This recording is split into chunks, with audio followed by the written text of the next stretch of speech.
வாங்க நம்ம வீட்டு சாப்பாடு பார்த்துடலாம். எப்பவும் போல் டிஃபன் இல்லை, அதுக்கு பதிலாக தான் பிரேக்ஃபாஸ்ட்டு. மதியம் லஞ்சு பார்த்திங்கன்னா இன்றைக்கி வந்து ரைஸ் இல்லை, அதுக்கு பதிலாக வந்து வெறும் பன்னீரும் சப்பாத்தியும். ஸோ நம்ம டயட் இருக்கும்போது பன்னீர் வந்து நல்ல ஒரு ஸ்டஃப்பு, நல்லா வயிறு ஃபுல்லான மாதிரி இருக்கும், அவ்வளோ சீக்கிரம் பசிக்காது.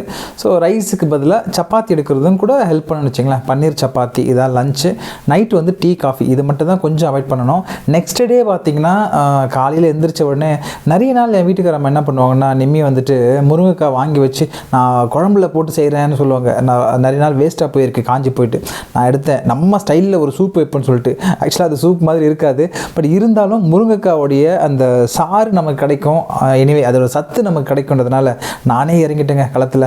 ஸோ முருங்கைக்காய் எந்திரிச்சு காலையில் வந்தேன், முருங்கைக்காய் கட் பண்ணேன், அது கூட கொஞ்சோண்டு பெப்பர் மற்றதெல்லாம் சின்ன சின்ன ஐட்டம்லாம் கொஞ்சம் ஆட் பண்ணி அவ்வளோதாங்க. நெக்ஸ்ட் டே மார்னிங் வந்து ஒரு சின்னதாக காலையில் டீ காஃபி பதிலாக ஒரு பவுல் சூப்பு குடிச்சா எப்படி இருக்குன்னு வச்சு பாருங்களேன். எப்பவும் போல் ஃப்ரூட்ஸ் தான் காலையில் வந்து நம்மளுடைய breakfast. No idli, no dosa. அதே மாதிரி ஈவினிங் போல் நம்ம என்ன பண்ணால் ஆம்லெட் எடுத்துக்கிட்டோங்க. ஸோ சிம்பிளாக முடிஞ்சது நம்ம டயட் சார்ட்டு.